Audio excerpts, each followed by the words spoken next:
함께 예배하는 모든 분들 가운데 이 말씀의 축복이 함께 하시기를 주님의 이름으로 축원합니다. 우리는 늘 선택에 관한 강박관념이 우리 가운데 있는 것 같습니다.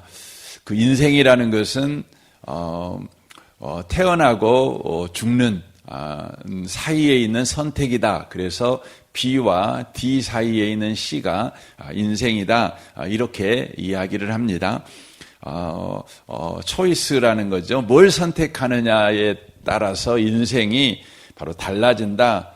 그러니까 선택이 중요한 것이다. 이렇게 우리는 끊임없이 배워왔고 또 그 부분에 대하여 우리가 많은 생각을 하면서 지금까지 살아왔습니다.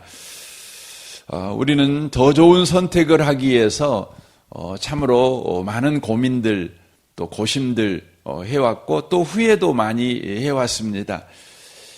우리의 선택이 무엇을 만들어 내는가 이 부분에 대하여 우리가 늘 두려움을 가지고 있다고 하는 것입니다. 하지만 주님은 우리에게 말씀하는 것이 있습니다. 네가 무엇을 선택했느냐가 중요한 것이 아니라는 것입니다. 네가 어떤 선택을 하든 내가 너와 함께하는 것이 중요하다. 이것을 성경이 계속해서 가르쳐주고 있습니다.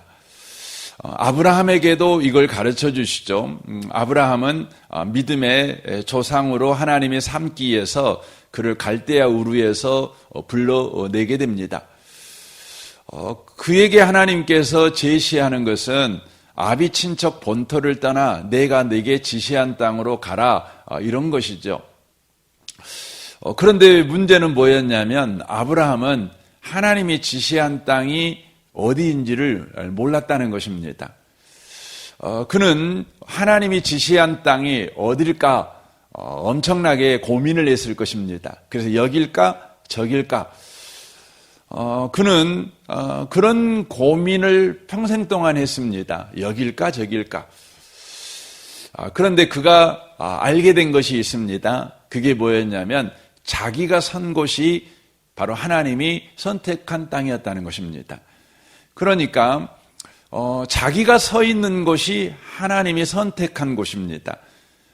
더 정확하게 말씀드리면 하나님이 자기와 함께 한다는 것을 믿고 서 있는 곳이 하나님이 자기에게 지시한 땅이었다는 것입니다. 그는 가나안 땅에 들어와서 이곳저곳을 헤맵니다. 이곳이 하나님이 내게 인도한 땅일까? 저곳이 하나님이 인도한 땅일까? 그래서 가는 곳마다 하나님께 예배를 드리죠. 하나님께서 정한 곳이 이곳 아닐까요? 제가 생각할 땐 이곳인 것 같습니다. 하나님 영광을 받으십시오. 이제부터 저에게 하나님이 지시한 땅에 내가 왔으니까 내게 복 주세요 하고 예배를 드렸을 것입니다. 하지만 그는 깜짝 놀랐어요. 그렇게 이곳이 하나님의 땅이다 하고 예배드리고 저것도 하나님이 주신 땅이라고 생각하고 예배드리고 그랬는데 얼마 가지 않아서 그 땅에서 뭘 경험합니까? 그 땅에 도무지 더 이상 살 수 없는 흉년을 경험합니다. 그래서 그는 큰 실망을 하죠. 하나님이 내게 주신 땅이 아닌가 봐 하고 어디로 갑니까? 애굽으로 내려갑니다. 근데 그곳에서 그가 경험한 것이 있죠. 뭘 경험합니까? 하나님이 자기와 함께하고 있다는 걸 경험하게 됩니다. 하나님이 자기와 함께하고 있다는 걸 경험하죠. 그리고 가나안 땅에 오죠. 그리고 더 이상 그때부터 헤매지 않습니다.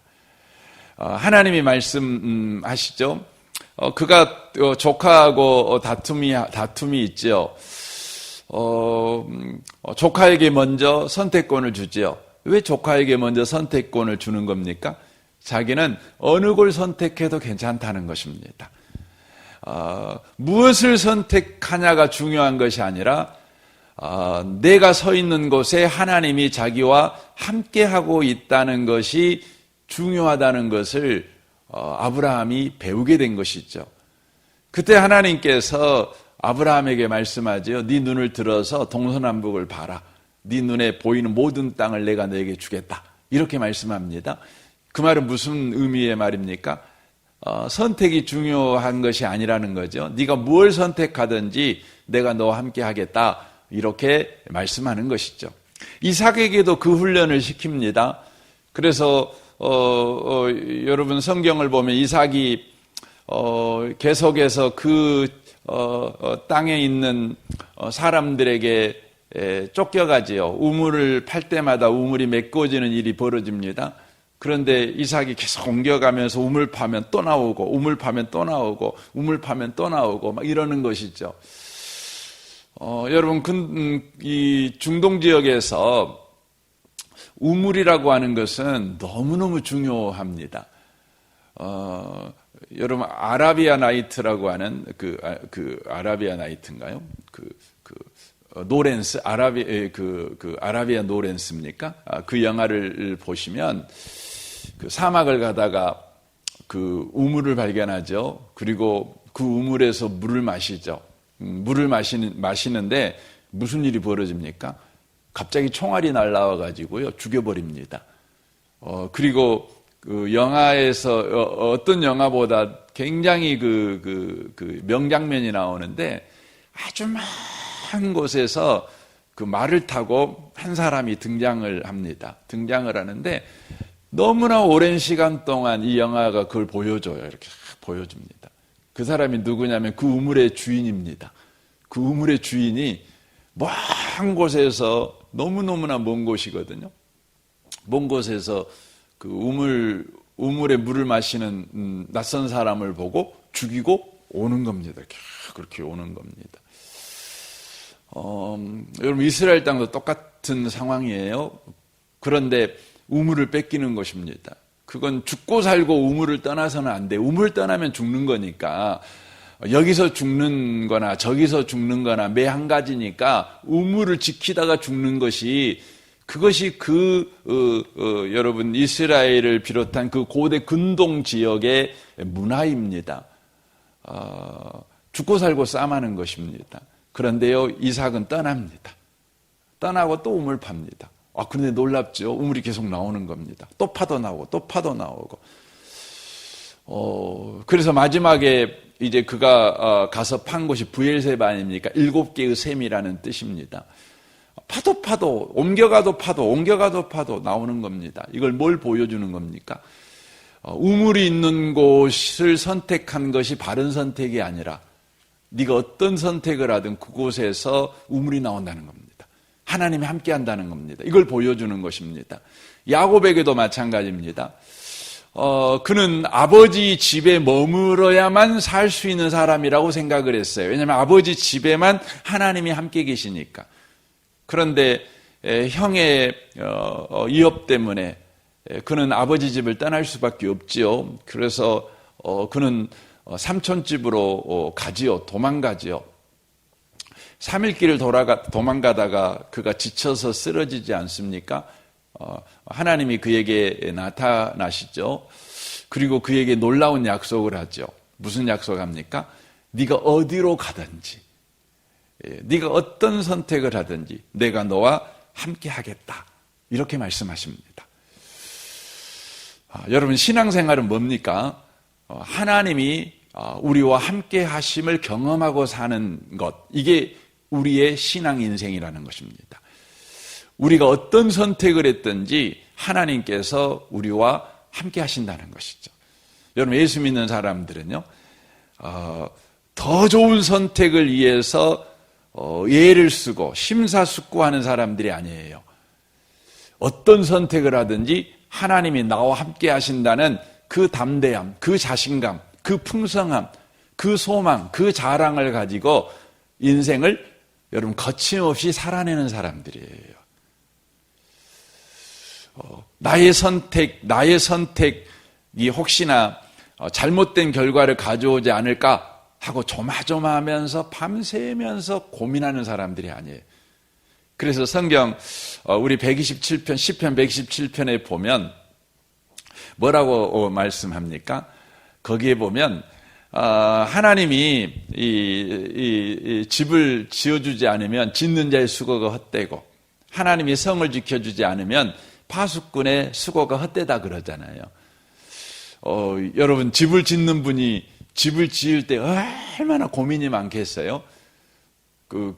저는 그 예배당을 한 번도 안 지어봤는데 그 예배당을 지어본 목사님들이 한결같이 하는 말이 20년은 늙어본다고 그러더라고요. 예. 그 예배당 하나 짓는데 20년 늙어요. 아마 여러분들도 집을 지어보신 분 계시겠지만, 여러분 가정이 살 수 있는 집을 지으려고 할 때 얼마나 고민이 많겠어요? 땅부터 생각해 고민이 얼마나 많겠어요? 그런데요, 거기 다음에 보면은 하나님은 사랑하는 자에게 뭘 주신다고요? 잠을 주신대요. 잠을 주신대요. 여러분, 잠잘 수 있다는 것은 뭐 해야만 잠잘 수 있죠? 생각을 멈춰야 잠잘 수 있는 거예요. 맡겨야만 잠잘 수 있는 겁니다. 계속해서 머리를 굴리고 있으면 잠을 잘 수가 없는 거예요. 그래서 여러분, 그 현대인들은 거의 대부분 불면증에 걸려 있죠. 왜냐하면 고민이 너무 많아요. 선택을 해야 할 게 너무 많아요. 생각할 게 너무 많아요. 그 옛날에 농사 지을 때는요, 생각할 게 별로 없거든요. 정확하잖아요.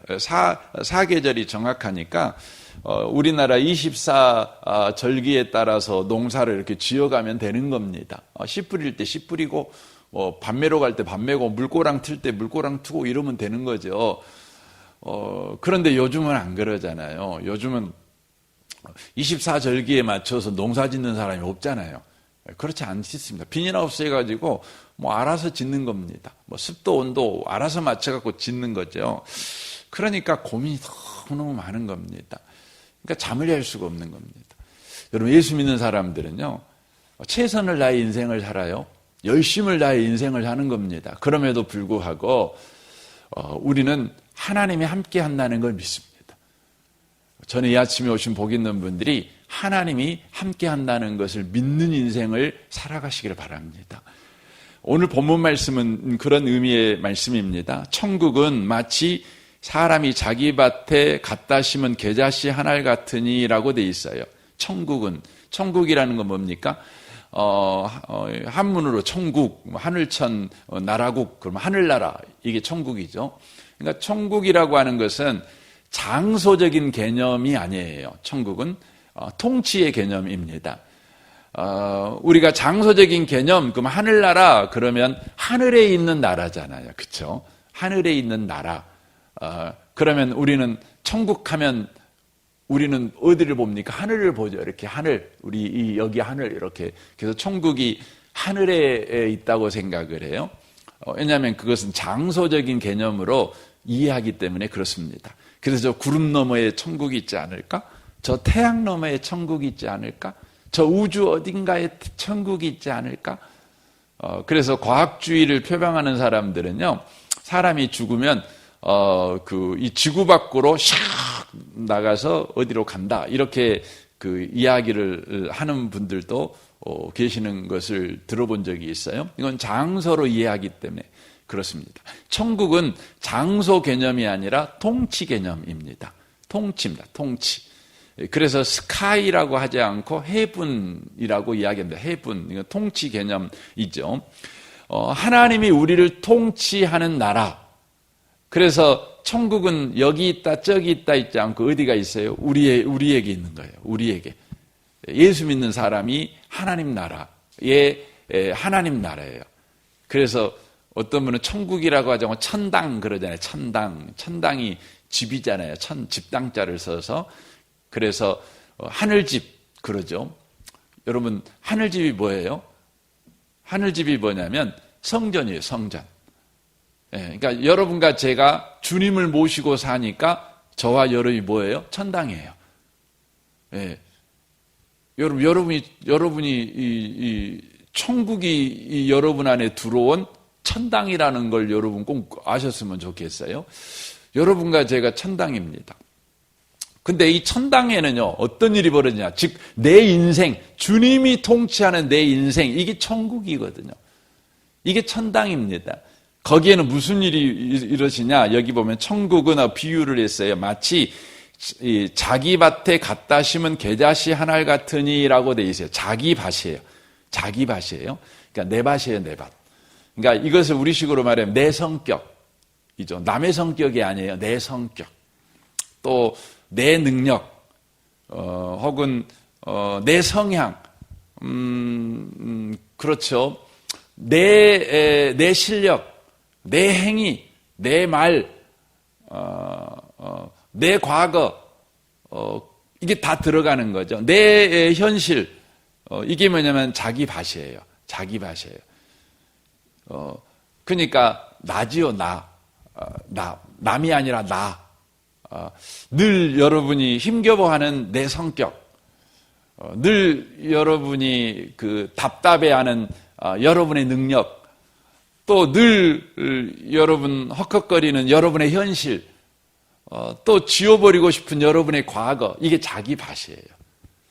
그런데요, 무슨 일이 벌어졌냐면 거기에 겨자씨 한 알이 심겨졌어요. 생명이 심겨졌어요. 보기에는 너무너무 작은 건데 여기서 겨자씨는 생명을 상징하고 있는 거예요. 생명이 우리 안에 딱 심겨진 거예요. 그랬더니 무슨 일이 벌어지냐면 이것이 자랍니다. 생명이 자랍니다. 그러니까 우리의 성격이 자라는 것이 아니라 우리의 성격에 생명이 떨어지니까 그 생명이 자라는 거예요. 예. 그래가지고 풀보다 커서 나무가 되며 공중의 새들이 와서 그 가지에 깃들게 되는 일이 벌어져요. 생명의 역사가 일어났다는 것이에요. 그러니까 내 밭에 떨어진 씨가 내 밭의 기운을 먹고 씨가 자라는 거예요. 이거 신비한 것입니다. 이건 예수님을 상징하고 있는데 이렇게 말할 수 있어요. 내 성격 속에 예수님이 떨어지더니 내 성격을 먹고 예수님이 자라는 거예요. 예수님이 막 자라는 거예요. 그러니까 내 성격은 변화된 게 없어요. 똑같아요. 그런데 내가 놀랍게 내 성격이 주님의 영광을 위해 쓰여지는 거예요. 이렇게 쓰여지는 걸 말하는 겁니다. 우리는 늘 이런 마음이 있어요. 내 성격 때문에 주님이 나를 사용하지 못해, 이런 그 걱정이 있어요. 그래서 더 좋은 성격이 되기 위해서요, 되게 애를 씁니다. 내가 더 좋은 성격이 되지 않아서 하나님이 쓰지 못해, 내가 더 나은 능력을 소유하지 못해서 하나님이 나를 못 써, 이런 생각이 우리 가운데 있습니다. 그런데 오늘 성경은 우리에게 뭐라고 말하면 안 그래, 이렇게 말합니다. 네 성격이면 돼, 이렇게 말합니다. 너의 과거면 충분해, 이렇게 말합니다. 이렇게 말해요. 내가 너의 인생에 들어왔기 때문에 그래. 내가 네 인생을 쓸 것이기 때문에 그래. 그러니까 네 인생 고치려고 할 필요는 없어. 다만 네 안에 나를 받아들이면 돼. 나를 영접하면 돼. 나에게 온전하게 붙어 있으면 돼. 이렇게 이야기를 하는 것입니다. 이 비유의 인생을 모든 그리스도인들이 경험하거든요. 그런데 성경에 보면 가장 대표적인 사람 몇 사람을 좀 소개를 해드린다면 바울이 그렇습니다. 바울이. 여러분, 바울이요, 핍박자의 과거, 박해자의 과거를 가지고 있잖아요. 정말 그 사람들을 잔인하게 대한 그런 잔인한 성격의 소유자 아닙니까? 그런데요, 그 사람이 다메섹에서 예수님을 만납니다. 근데 그 다음이 우리를 당황스럽게 만들어요. 그러니까 여러분, 바울이 되기는 사울이잖아요. 근데 그 사람의 인생이요, 정말 문제가 많은 인생이에요. 그런데 다메섹에서 예수님을 만난 사건은 찰나의 사건이에요. 1년 동안 다메섹에 있고 그런 거 아니에요. 그 반나절 사건이에요. 반나절 사건. 근데 그 반나절 사건을 경험한 이후에 바울 사도가 어떻게 바뀌냐면 곧바로 그는 전도자가 돼요. 우리는 이런 생각을 하잖아요. 과거가 복잡한 사람은 하나님에게 쓰임 받으려면 그 복잡한 과거가 정리가 되는 긴 시간이 필요하다는 생각을 해요. 그리고 나서 하나님께 쓰임 받는 거죠. 그러니까 우리의 못난 성격이 있다면 그 못난 성격이 자랑할 만한 성격으로 바뀌어지는 변화의 과정이 필요한 거죠. 그래서 변화되었다고 인정을 받으면 비로소 쓰임받게 되는 거죠. 그런데요, 놀라운 것은 바울의 그 인생 속에 주님이 뛰어들어오자 곧바로 쓰임받아요. 그거 뭘 말하고 있는 거죠? 주님은요, 하나님을 사랑하는 자, 그 뜻대로 부르심을 받은 자들은 모든 게 합력에 선을 이룰 수 있는 전지전능하신 분이라는 걸 말하는 거예요. 하나님은 저와 여러분이 가지고 있는 성격이며 과거며 무능력이며 뭐 이런 것들을 몽땅 선으로 쓰실 수 있는 분이라는 거예요. 그 전능함을 갖고 있다는 거예요. 베드로도 마찬가지잖아요. 여러분, 베드로가 예수님을 3번 부인했잖아요. 그리고는 이제 예수님이 부활했다는 소식을 그가 들었음에도 불구하고 다시 고기 잡으러 가잖아요. 그런데 주님이 거기에 찾아오시죠. 찾아오셔가지고 그에게 질문하는 건 이거지요. 네가 나 사랑하냐? 이렇게 질문하잖아요. 너 과거 고쳐? 너 그 정도로 사람이 의지력도 없고 그 정도로 사람이 의리도 없어가지고 어떻게 내 제자가 되겠냐? 너 40일 금식하면서 네 죄를 철저하게 회개해. 그리고 나서 너 회개가 네 스스로 됐다 그러면 나한테 한번 찾아와봐. 내가 한번 최종 점검 좀 하고 그럴게. 이렇게 하신 것이 아니에요. 어떻게 하셨냐면 베드로에게 네가 나 사랑하냐? 그랬더니 베드로가 뭐라고? 아이 주님 그렇습니다. 저는 주님을 사랑합니다. 이게 진심입니다. 하지만 진심대로 살지 못하는 연약함이 나한테 있습니다.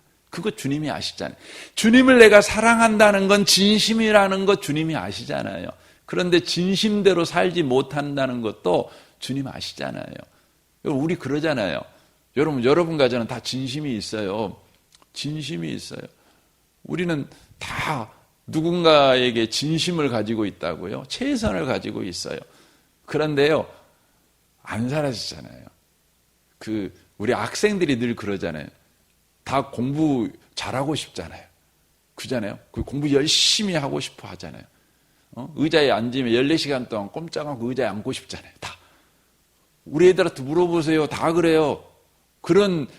처음부터 그런 마음 안 먹은 애기들은 없어요. 근데 마음대로 안 돼요. 한 30분만 앉아있으면 엉덩이에서 막 벌레가 기어다닌 것 같고 도저히 앉아있을 수 없는 거죠. 그러니까 마음은 온유로되 육신이 약해가지고 안 되는 거예요. 그걸 고백하는 거 아닙니까? 그러면 주님이 뭐라고 그래야 되겠어요? 야, 겉과 속이 다르면 쓰겠냐? 마음 먹은 대로 인생을 살아야지. 언행일치해야지. 네가 나의 제자, 네가 어디 가든 나 예수님의 제자입니다. 이렇게 말할 정도가 되려면 네가 언행일치해야지. 야, 그 정도가 되겠냐? 이렇게 해야 되는데 뭐라 그래요? 내 양을 먹여라. 내 양을 쳐라. 뭐 이렇게 이야기하십니다. 뭘 말하는 것이죠? 그러니까 베드로가 뭔가 고쳐져야, 베드로가 더 좋은 환경 속에 있어야, 더 좋은 상황 속에 있어야, 더 좋은 사람이 되어야 하나님이 그 사람을 쓰겠다는 게 아니에요. 주님은 우리에게요, 조건을 요구하지 않으셔요. 더 좋은 환경 속에 살아야 된다, 이걸 요구하지 않으셔요. 나면 돼. 그럽니다. 나를 영접해. 그러니까. 나면 충분해. 이렇게 말합니다. 이 아침에 오신 복 있는 성도 여러분, 오늘 하루를 여러분 살아갈 때요, 오늘 또 여러분과 제가 많은 선택을 합니다. 그때 여러분과 제가 더 기억해야 되는 것은 내가 더 좋은 걸 선택해야 더 좋은 인생이 된다는 것이 아니라 어떤 인생을 선택하든 주님이 나와 함께 하신다. 이 믿음을 여러분과 제가 가지고 오늘을 살아내는 분들이 꼭 되시길 바랍니다. 이 담대함과 이 자랑을 가지고 살아가는 모든 분들 다 되시기를 주님의 이름으로 축원합니다. 아멘. 우리 같이 기도하겠습니다. 오늘 말씀을 우리 생각하면서 기도했으면 좋겠습니다. 주님, 우리는 늘 선택하는 일에 어려움을 겪습니다. 이것이냐 저것이냐 그것을 위해 너무 많은 시간을 허비합니다. 주님, 우리가 그런 부분에 연약함이 있다는 걸 주님이 아십니다. 주님, 우리가 이 아침에 주께 구하는 것은 주님을 믿는 믿음으로 우리를 충만케 해 주옵소서.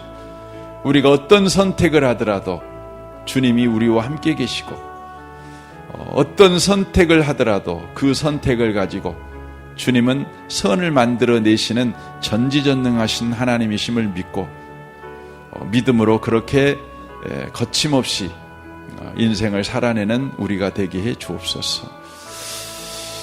내일 주일입니다. 주일 예배를 위해서 기도해 주십시오.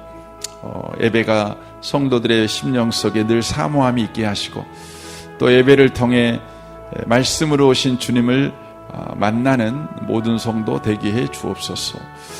우리 성도들의 가정과 직장을 위해 여러분의 삶을 위해 기도하십시오. 우리 승참마을과 정금마을 우리 장로님들과 순장 순원들을 위해 기도해 주십시오. 우리 태국 단기선교 일부 예배 후에 출발하게 되는데 모든 일정 속에 주의 은혜가 충만하게 해주십시오 라고 기도해 주십시오. 우리 샤인 코스도 우리 3주차 계속되는데 이 일 가운데 주의 은혜가 있도록 기도해 주십시오. 이 나라와 이 민족과 북한과 열방을 위해 세계 도처에 일어나고 있는 여러 전쟁으로 인한 많은 사람들의 고통과 또 좌절과 절망 속에도 우리 주님 소망을 불어넣어 주옵소서. 죽지 않게 생명을 지켜 주옵소서. 여러분, 특별히 우크라이나 전쟁, 또 이스라엘과 하마스의 전쟁, 또 지금 세계 도처에서 우리가 모르는 전쟁 같은 그런 일상이 계속되어지고 있습니다. 여러분 중보해 주시면 좋겠습니다. 우리 좋으신 주님께 이 아침에 통성으로 구하겠습니다. 기도하겠습니다.